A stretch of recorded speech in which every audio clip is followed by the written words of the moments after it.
Vamos a comenzar la clase 20 de Introducción al Nuevo Testamento.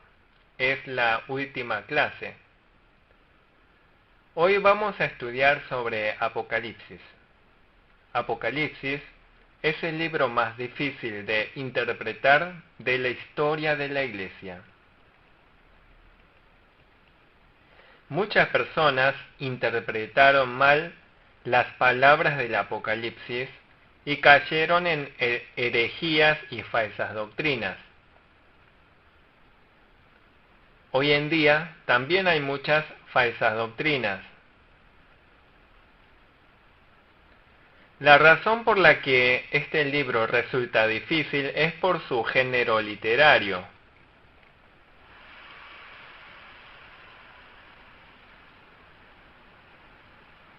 Este libro pertenece al género apocalíptico. Los libros como Ezequiel y Daniel también contienen elementos del género apocalíptico.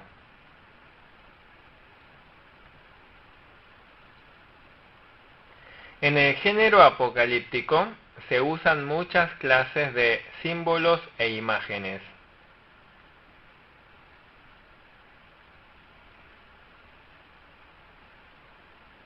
También hay profecías de acontecimientos futuros, del juicio de Dios y de la vida y de la victoria final de la Iglesia.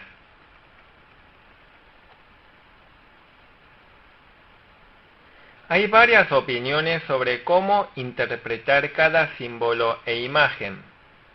También se puede sentir que el contenido del Apocalipsis parezca difícil porque su interpretación puede resultar muy subjetiva.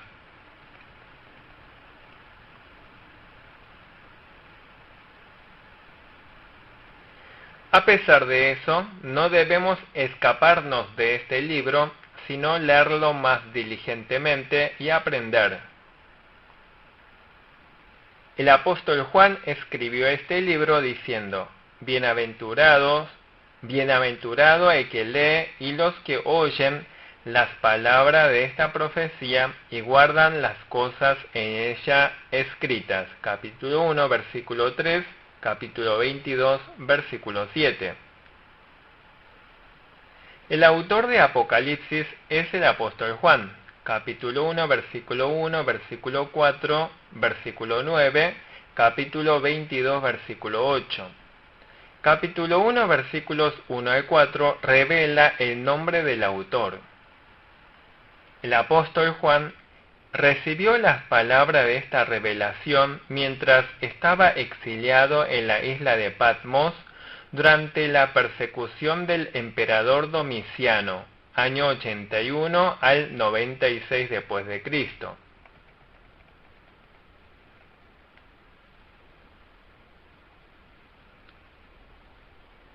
En la historia de la Iglesia se considera que el periodo del imperio de Domiciano fue el tiempo de la peor persecución.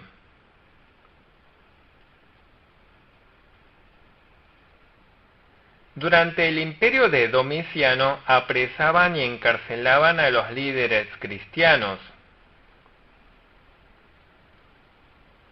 Esta política fue abandonada en el año 96 después de Cristo por Nerva, sucesor de Domiciano.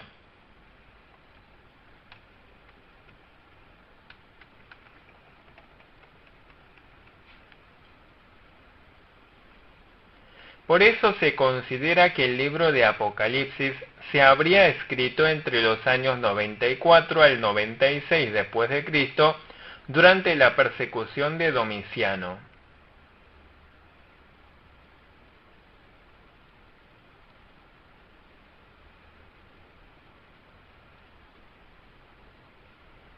Apocalipsis escribe para que la Iglesia guarde fielmente la pureza de su fe al enfrentarse a las persecuciones, a las falsas doctrinas de los herejes y a las tentaciones e inmoralidades del mundo. También nos muestra sobre la gloriosa segunda venida de Jesucristo, el juicio final, el nuevo cielo y la nueva tierra.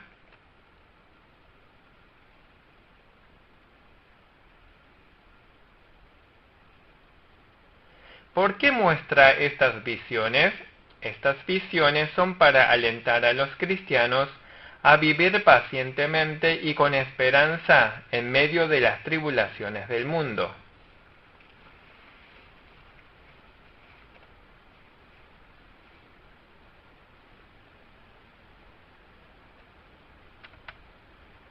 A su vez, Apocalipsis es la exhortación del Señor Jesús para la Iglesia que está en medio de una terrible lucha.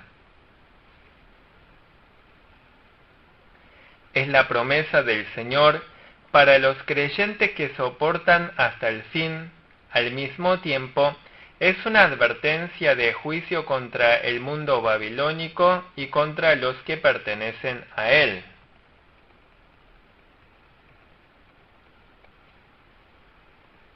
Juan dice que sus destinatarios son las 7 iglesias de Asia: Éfeso, Esmirna, Pérgamo, Tiatira, Sardis, Filadelfia y Laodicea. Estas 7 iglesias están recibiendo la palabra de Dios en representación de todas las iglesias de la era neotestamentaria.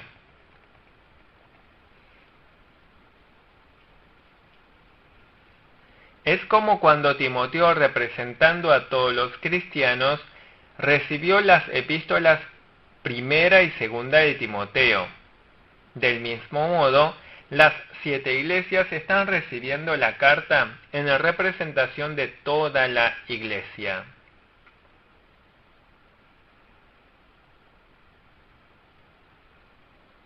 Estas 7 iglesias estaban ubicadas en la región del Asia Menor, la actual región occidental de Turquía, donde Juan quiso ministrar.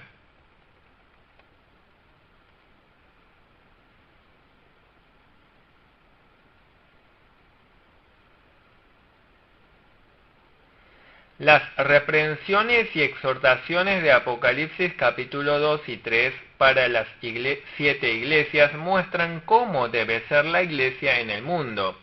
Es una eclesiología, doctrina de la iglesia.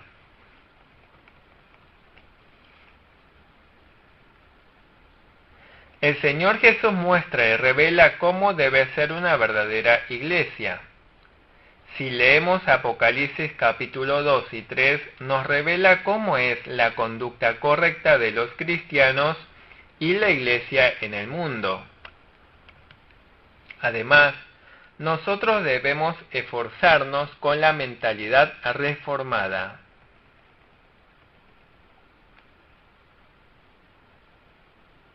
Como los creyentes del mundo son débiles e imperfectos, la iglesia terrenal también es débil e imperfecta. Por eso, la mayoría de las iglesias son reprendidas y a su vez felicitadas por el Señor.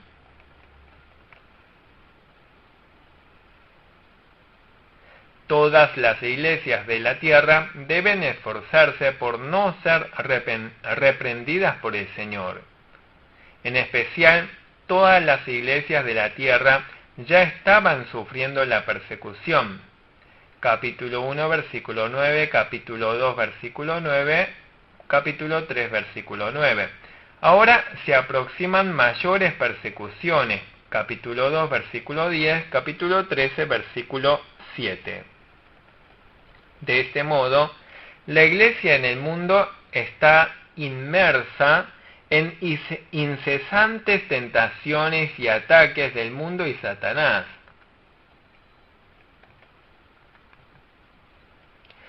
Pero el Señor escribe a esta iglesia animando: los que están con Él son llamados y elegidos y fieles. Capítulo 17, versículo 14.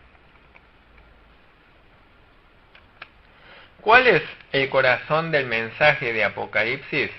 Informar que el sufrimiento y la persecución por los que pasaban los cristianos de Asia Menor están dentro del plan salvador de Dios. También informar que Dios está gobernando el mundo y la Iglesia, y que finalmente este mundo será juzgado por Dios y será destruido.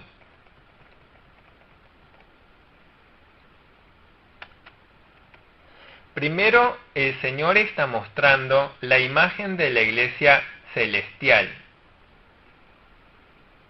También muestra al que está sentado en el trono del cielo.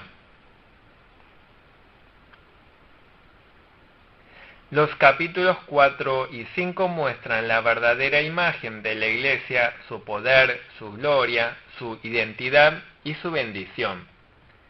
El 4.1 dice: Después de esto miré, y aquí una puerta abierta en el cielo, y la primera voz que oí, como de trompeta, hablando conmigo, dijo: Sube acá, y yo te mostraré las cosas que sucederán después de estas.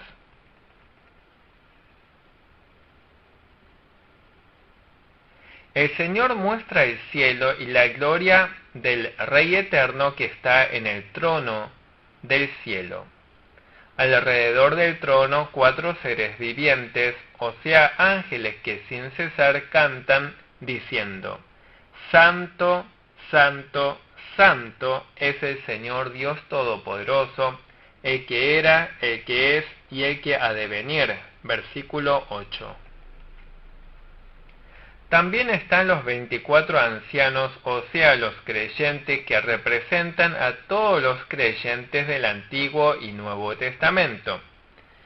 Capítulo 4, versículos 10 y 11 dice: Los 24 ancianos se postran delante del que está sentado en el trono y adoran al que vive por los siglos de los siglos, y echan sus coronas delante del trono diciendo: Señor, digno eres de recibir la gloria y la honra y el poder, porque tú creaste todas las cosas y por tu voluntad existen y fueron creadas. Esta es la escena de la adoración en el cielo. Es para que la iglesia terrenal vea de antemano cuán grande y cuán glorioso es el Dios a quien sirven. El tema central del capítulo 4 es el Dios sentado en el trono y su gloria. El tema central del capítulo 5 es el Cordero que está en el trono entre los 4 seres vivientes y los ancianos. El 5.1 dice: Y vi en la mano derecha del que estaba sentado en el trono un libro escrito por dentro y por fuera, sellado con 7 sellos. El que en el capítulo 4 estaba sentado en el trono tiene un libro en su mano derecha.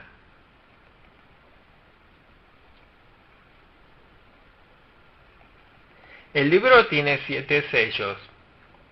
Es el libro que contiene el plan de Dios para gobernar la historia del mundo entero.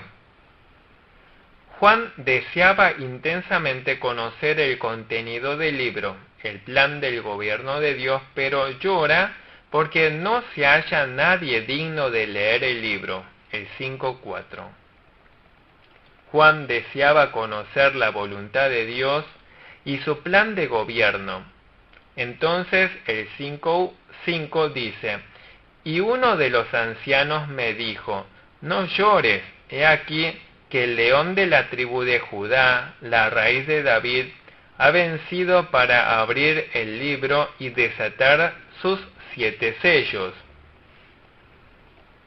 Juan, que escuchó estas palabras, alzó los ojos y vio al Cordero sentado en el trono entre los 4 seres vivientes y los ancianos.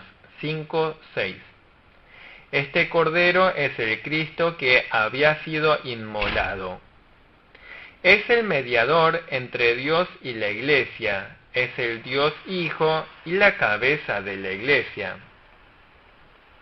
El Cordero tomó el libro de la mano derecha de que está sentado en el trono. Versículo 7. Entonces los 4 seres vivientes y los 24 ancianos se postraron ante el Cordero y lo alabaron, teniendo todos arpas y copas de oro llenas de incienso. Leamos el capítulo 5, versículos 9 al 10.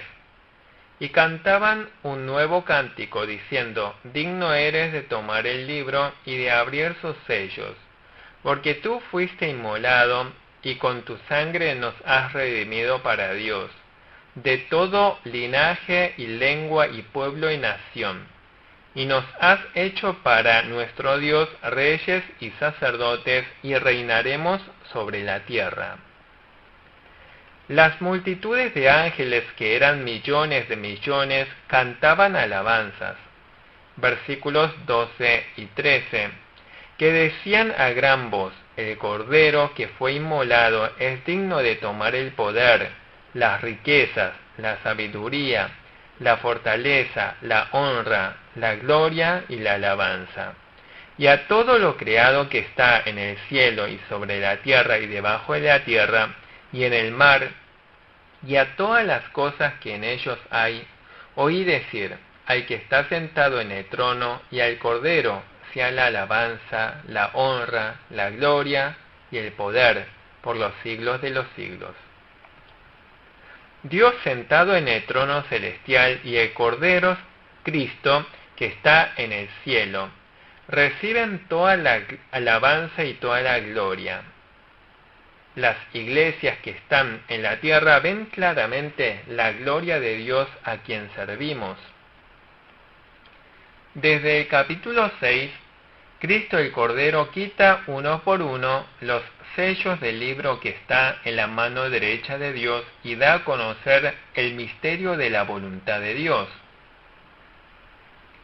Desde el capítulo 6 al 18 difiere mucho la opinión de los teólogos con respecto a la forma y el tiempo del cumplimiento de su contenido. Hay varios puntos de vista sobre la interpretación de esta parte de Apocalipsis. Vamos a presentar brevemente estos puntos de vista. Hay varios puntos de vista sobre cuándo y cómo se cumplirán las profecías del Apocalipsis, y hay diversas posturas sobre cómo interpretar correctamente. Hay varias posturas sobre el momento del cumplimiento de los capítulos 6 al 18 de Apocalipsis. Hay 4 grandes posturas. Primero está el preterismo.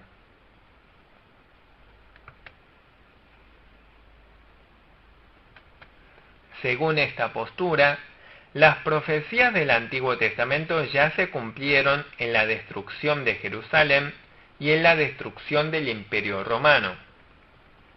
Según los preteristas, Apocalipsis muestra simbólicamente todos los sucesos que ya ocurrieron en el pasado. En segundo lugar, la postura futurista. Estos sostienen que el contenido de los capítulos 6 al 18 hablan del fin del mundo, de la última parte de la historia, lo que ocurrirá justo antes de la segunda venida de Cristo. En tercer lugar, la postura historicista.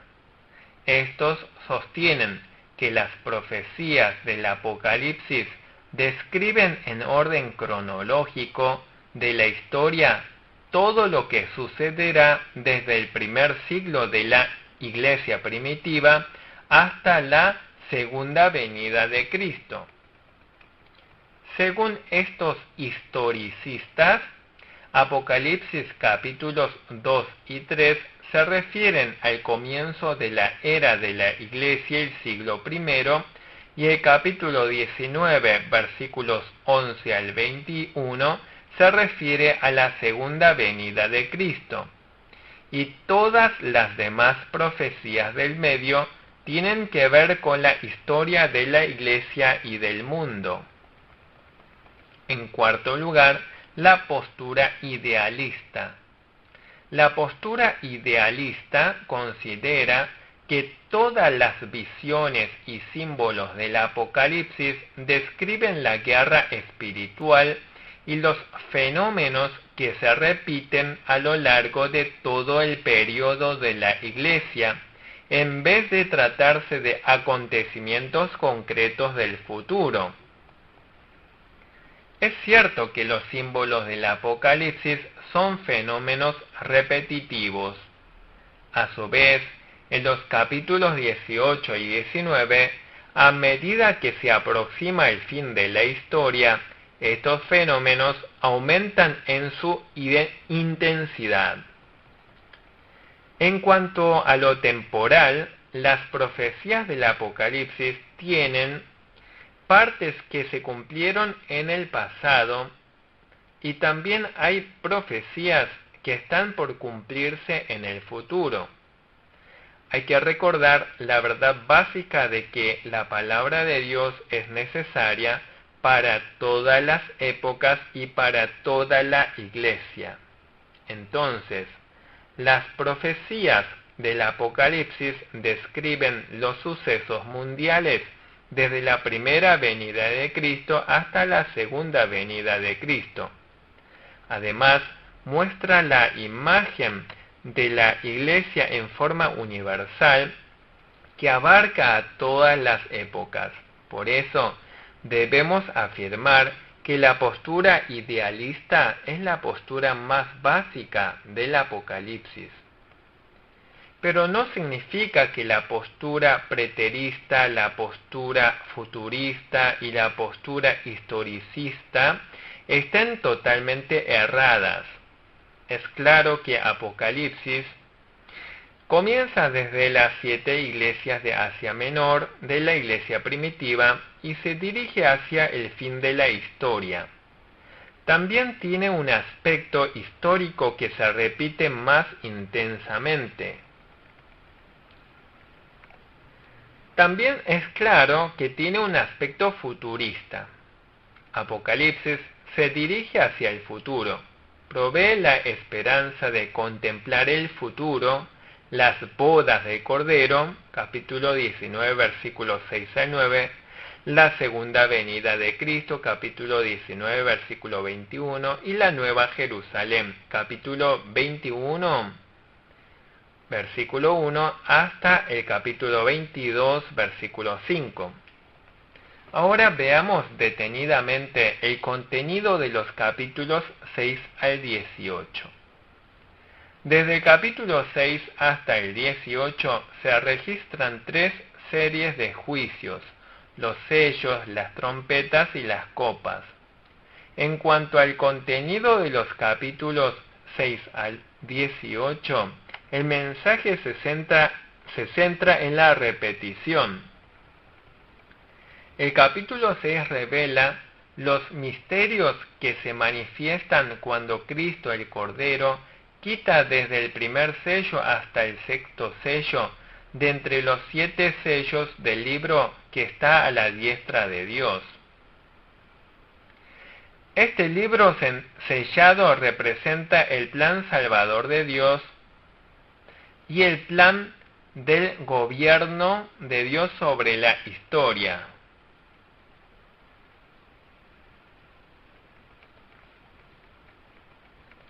Cada vez que se desprende un sello, se muestra un misterio del plan del gobierno de Dios. Al quitar los primeros 4 sellos de entre los 7, aparecen 4 caballos, capítulo 6, versículos 1 al 8. Cuando se quita el quinto sello, se muestra a los creyentes que fueron muertos, que preguntan hasta cuándo se postergará el juicio contra los malos. Capítulo 6, versículos 9 al 11. En el sexto sello se produce un gran terremoto, hay oscuridad, se caen las estrellas y el cielo se desvanece como si se enrollara. La visión de este sello muestra la historia del mundo y el principio del juicio, o sea, El primer sello se refiere a las actividades del Evangelio. El segundo sello muestra las actividades del anticristo. Es una guerra de ideas. El tercer sello describe el hambre y la guerra económica. El cuarto sello describe la guerra religiosa. Muestra las guerras, la opresión económica y las enfermedades epidémicas. La Iglesia está en medio de esta historia, pero el fin de esta historia es la segunda venida de Jesucristo, el sexto sello.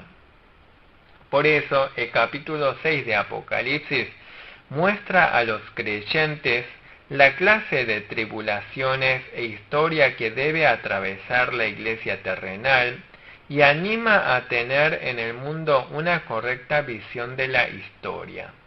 El capítulo 7 es un intervalo entre el sexto sello y el séptimo sello. El capítulo 7 presenta a los 144.000 de Israel que recibieron el sello de Dios. Los que tienen vestimenta blanca son todas naciones, tribus y pueblos y lenguas. Capítulo 7, versículo 9. Estos son los que han salido de la gran tribulación y han lavado sus ropas, y han emblanquecido en la sangre del Cordero. Capítulo 7, versículo 14. La Iglesia terrenal debe atravesar el tiempo de tribulación y sufrimiento.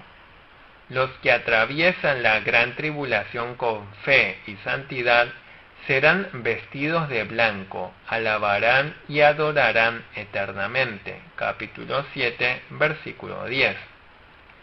Ellos servirán a Dios de día y de noche en el templo, ante el trono de Dios. Capítulo 7, versículo 15. También recibirán la protección de Dios y ya no tendrán hambre ni sed, y el sol no caerá más sobre ellos, ni calor alguno. Capítulo 7, versículo 16. En ese momento Cristo el Cordero será el pastor de ellos, los guiará al manantial de agua viva, y Dios les limpiará todas sus lágrimas. Capítulo 7, versículo 17. Esta es la escena gloriosa del cielo para los redimidos. Si pensamos en esta escena gloriosa, hay gran consuelo y fortaleza para la Iglesia que atraviesa el sufrimiento y la tribulación. En el capítulo 8 se desprende el séptimo sello y aparecen los 7 ángeles con trompetas. Capítulo 8, versículos 1 al 5. Capítulo 8, versículos 2 hasta el capítulo 11, versículo 19, registra las visiones de las 7 trompetas. Cada vez que suena la trompeta aparece la visión de la destrucción del mundo pecador. Y finalmente, en el último momento se proclama: los reinos del mundo han venido a ser de nuestro Señor y de su Cristo, y Él reinará por los siglos de los siglos. Capítulo 11, versículo 15. Los capítulos 12 al 14 son visiones sobre la tribulación de la Iglesia. Si bien Juan escribe estas palabras a la Iglesia que es perseguida, los capítulos 12 al 14 llenan de fortaleza.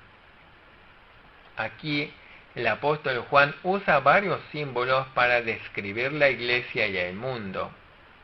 En el capítulo 12 se describe a la Iglesia mostrando a una mujer que da a luz a Cristo que luchará contra Satanás. El capítulo 14 muestra a la Iglesia que batalla. Describe a Satanás y al mundo con el dragón, capítulo 12, y con la ramera y Babilonia, capítulos 17 y 18. la gran ramera y la gran ciudad de Babilonia serán condenados y destruidos. Capítulos 18 y 19. Los capítulos 17 y 18 registran la destrucción de Babilonia y el juicio contra la ramera. Pero Cristo, montado sobre el caballo blanco, vencerá a las bestias y a las naciones. Capítulo 19, versículos 11 al 21. La bestia y el falso profeta serán destruidos en la batalla de Armagedón. Capítulos 16 y 19. El capítulo 16 registra las 7 copas de la ira. Aquí las visiones de los sellos y trompetas aparecen juntos como una serie. Cada vez que se derrama la copa sobre el mundo, se producen juicios contra las naciones del mundo y contra todas las fuerzas del mal. Apocalipsis capítulo 20 registra el reino milenial y el juicio final. El ángel apresa a Satanás y prendió al dragón, la serpiente antigua, que es el diablo y Satanás, y lo ató por 1000 años, y lo arrojó al abismo y lo encerró, y puso sus sellos sobre él, para que no engañase más a las naciones, hasta que fuesen cumplidos 1000 años, y después de esto debe ser desatado por un poco de tiempo. Capítulo 20, versículos 2 y 3. Leamos capítulo 20, versículo 4. Y vi tronos y se sentaron sobre ellos los que recibieron facultad de juzgar, y vi las almas de los decapitados por causa del testimonio de Jesús y por la palabra de Dios, los que no habían adorado a la bestia ni a su imagen, y que no recibieron la marca de sus frentes, en sus frentes ni en sus manos, y vivieron y reinaron con Cristo 1000 años. Aquí aparece el reino milenial. Hay un gran debate sobre el reino de los 1000 años. Sobre este pasaje bíblico hay 3 grandes interpretaciones. A su vez, la postura milenialista se divide en 2 grupos, por lo tanto, serían en total 4 posturas. Primero, el premileniarismo. Esto a su vez se divide en premileniarismo dispensacionalista y premileniarismo histórico. Segundo, el postmileniarismo. Tercero, el amileniarismo. El premileniarismo se clasifica en 2 grupos: premileniarismo dispensacionalista y premileniarismo histórico. Los premileniaristas creen que antes de la segunda venida de Cristo el Evangelio será predicado a todas las regiones, habrá apostasía, guerras, aparecerá el anticristo y habrá una gran tribulación. Esta postura sostiene que la segunda venida de Cristo será antes del reino milenial. Nosotros consideramos que la teoría mileniarista histórica es la correcta. Los postmileniaristas sostienen que la segunda venida del Señor se producirá luego del reino milenial. Estos sostienen que antes de la segunda venida de Cristo, el mundo estará plenamente evangelizado y será un tiempo de gozo y paz. Esta postura indica que antes de la segunda venida de Cristo habrá un tiempo de paz para la iglesia, o sea, el mundo será cristianizado. Los amilenaristas, como su nombre lo indica, niegan el reino milenial literal pero sostienen un reino milenial espiritual. Estos sostienen que el reino milenial es una realidad espiritual para la Iglesia actual. Entre los amilenaristas también hay quienes difieren un poco sobre el tema de reinar junto a Cristo. Hay quienes sostienen que los creyentes que partieron del mundo están reinando con Cristo en el cielo. También hay quienes interpretan que el reinado de los creyentes tiene que ver con todas las victorias espirituales que la Iglesia experimenta en el mundo. Interpretan los 1000 años como simbólico y enseñan que el reino milenial es el reinado de Cristo a través de la Iglesia. Las tres interpretaciones coinciden en reconocer la segunda venida de Cristo en la historia y la esperan. Los últimos capítulos 21 y 22 describen el nuevo cielo y la nueva tierra y la nueva Jerusalén, o sea, muestra la llegada del eterno reino de Dios y su gloria. La Iglesia es la esposa del Cordero, capítulo 21, versículo 9. Apocalipsis concluye con palabras de advertencia y exhortación, capítulo 22, versículos 6 al 21. Finaliza diciendo que habrá condenación contra los que se atrevan a modificar el contenido de este libro y desea la gracia del Señor Jesús a todos. Queridos hermanos, ruego que la gracia del Señor Jesucristo sea siempre sobre ustedes. Finalizamos la materia de introducción al Nuevo Testamento. Han hecho un gran esfuerzo. Muchas gracias.